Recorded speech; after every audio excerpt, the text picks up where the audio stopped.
प्रिय विद्यार्थियों, इसके पहले ऑनलाइन क्लास में हम आपको आम की फसल पढ़ा रहे थे और इसके बारे में हम आपको खाद एवं उर्वरक बता गए हैं, मैन्योर एंड फर्टिलाइजर।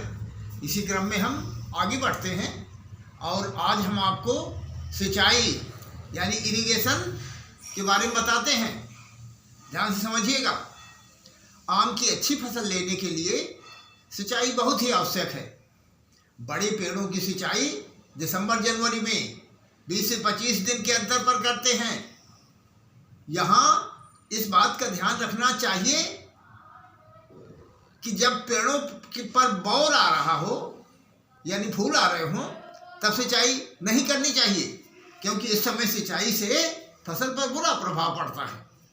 इसके बाद मार्च से जून के मध्य तक सिंचाई नियमित रूप से करनी चाहिए तथा ग्रीष्म ऋतु में यानी गर्मी में 12 से 15 दिन के अंतर पर सिंचाई करनी चाहिए। आम के बड़े पेड़ों पर सिंचाई पूर्ण विधि से करनी चाहिए ताकि पानी तने के सीधे संपर्क में न आने पाए। सिंचाई की संख्या जलवायु तथा भूमि के अनुसार कटाई व बढ़ाई की जा सकती है। एक बात और समझिए, सिंचाई की संख्या जो है, अगर पानी वर्षा है या मौसम नमी है तो उसको बढ़ाया जा सकता है। तो इस कारण जैसा मौसम देखिए वैसे सिंचाई की संख्या घटा बढ़ा दीजिए, इसलिए घटाई बढ़ाई जा सकती है। अब देखिए जुताई एवं गुड़ाई। देखिए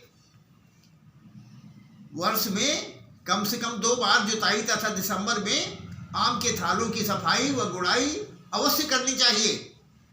अब कटाई छटाई एवं पाले से रक्षा देखिए। आम के छोटे पौधों को आराम से ही काट छांट कर सुडौल बना लिया जाता है। अक्टूबर नवंबर में सभी सूखी, बीमार तथा झुकी हुई डालियों की छांट देना चाहिए, पाले से रक्षा करना चाहिए। अब अंतरासस्यन देखिए। उद्यान की छोटी अवस्था में पौधों के बीच रिक्त स्थान का प्रयोग करने हेतु गेहूं, बैगन, टमाटर, प्याज, पपीता आदि फसलों को उगा सकते हैं। फसल देखिए, फलन कैसे फ्रूटिंग होगी। कलम लगाए हुए आम 5वें वर्ष अच्छी फल देने लगते हैं। बीजू पौधों में 10 या 12 वर्ष बाद फल आने प्रारंभ होते हैं। आम में फूल 1 वर्ष पुरानी टहनियों की अग्रकलिकाओं यानी टर्मिनल बड्स पर पैदा होते हैं। आम में 1 वर्ष भारी फलत होती है, वह दूसरे वर्ष कम होती है या बिल्कुल फलत नहीं होती। यह एकांतरित फलत यानी अल्टरनेट बियरिंग कहलाती है। पुराने आम के पेड़ों में यह एक गंभीर समस्या होती है। तो इस प्रकार आपने इसको समझ लिया। अब देखिए इसके कारण भी तो समझिए, अल्टरनेट बियरिंग के, एकांतरण फलन के। तो देखिए पहले आप तो भीतरी कारण समझिए, इंटरनल फैक्टर्स।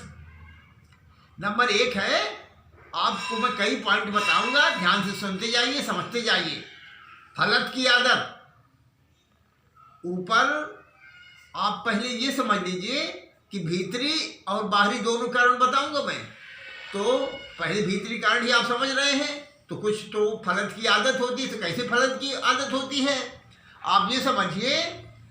आम में पहले वर्ष फल अग्रकलिकाओं पर पैदा होते हैं और अगले वर्ष कक्षकलिका फल पैदा न करके प्ररोह यानी शूट्स पैदा करती है, जिससे दूसरे वर्ष पौधा बिना फलत के रह जाता है।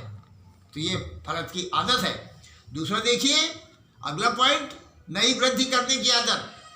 आम की वृद्धि बिना फलत वाले वर्ष में 2 बार मार्च अप्रैल में तथा जुलाई अगस्त में होती है।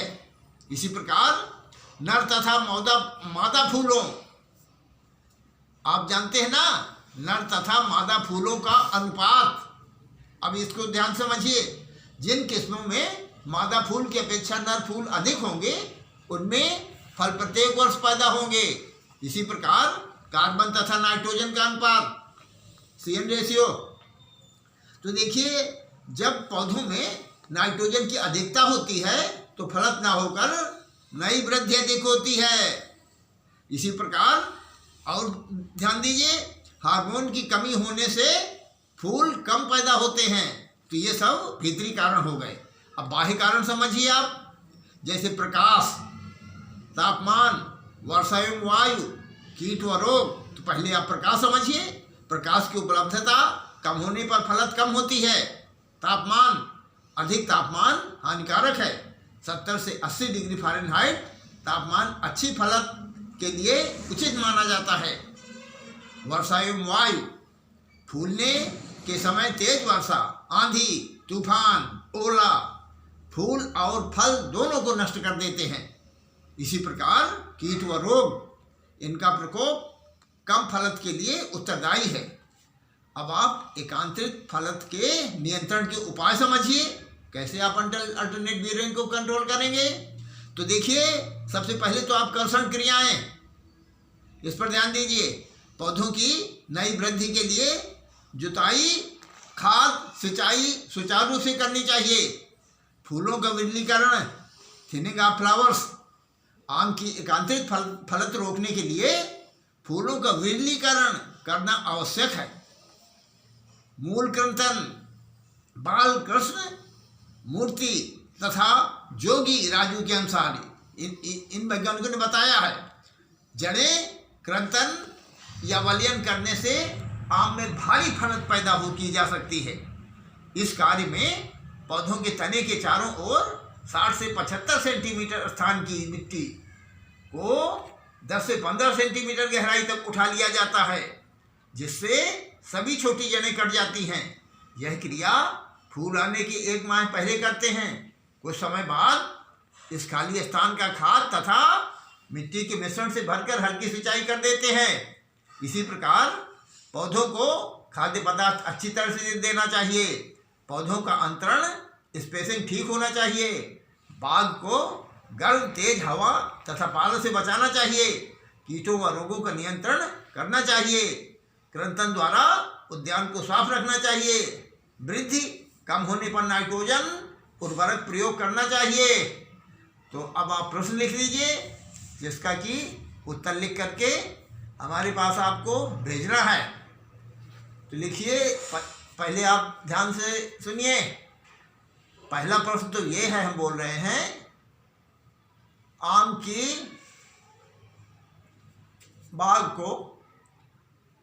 बाग में सिंचाई, जुताई तथा गुड़ाई, कटाई, छटाई एवं पालिश रक्षा, अंतरसस्यन। लिखिए। प्रश्न नंबर 2,